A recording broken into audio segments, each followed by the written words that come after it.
So the first look at the Galaxy Z Fold 8 just leaked already in a video, and this isn't the fold most people were expecting. Samsung is finally making the foldable. Fans have been asking for years, but the timing of this move tells a much bigger story. And the production numbers show Samsung is doing something with the Fold lineup they've never done before.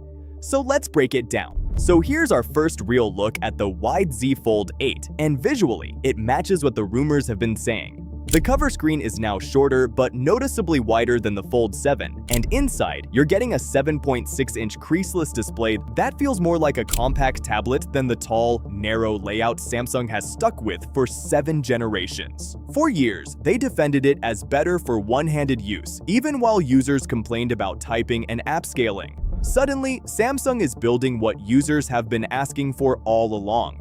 And if you've seen the iPhone Fold leaks, they already show how much more natural multitasking will feel on a wider layout and a far better experience for media and split-screen apps. And this isn't AI or a fan-made animation.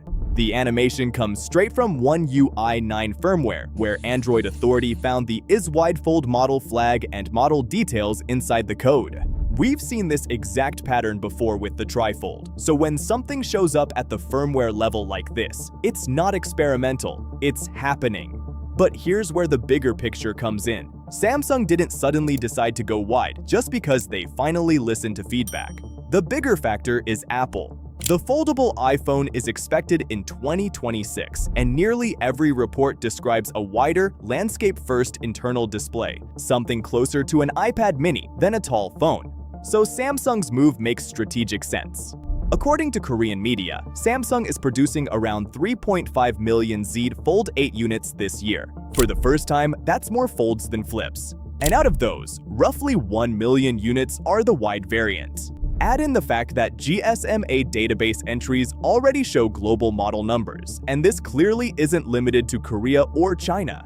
This is a worldwide launch, and the company is committing real volume to it. That's not something you do unless you're very confident or very worried. Now, Samsung has led the foldable market for years, but Apple entering the space changes everything.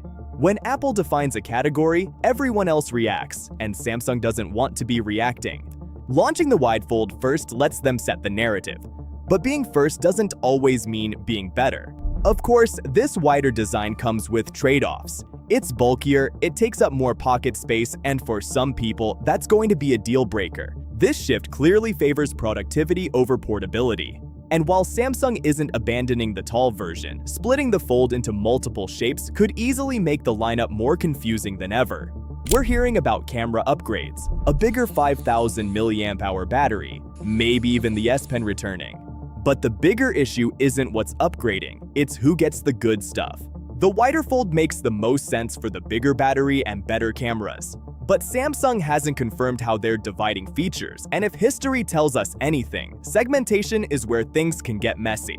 So until specs are final, nothing's guaranteed. The Z Fold 8 launch is months away, so we have to wait a bit for full confirmation. But before that, the S26 series is launching in just a few days, and what's happening there wasn't supposed to happen. Click right here to see the full breakdown. This is Techtics, and I'll see you there.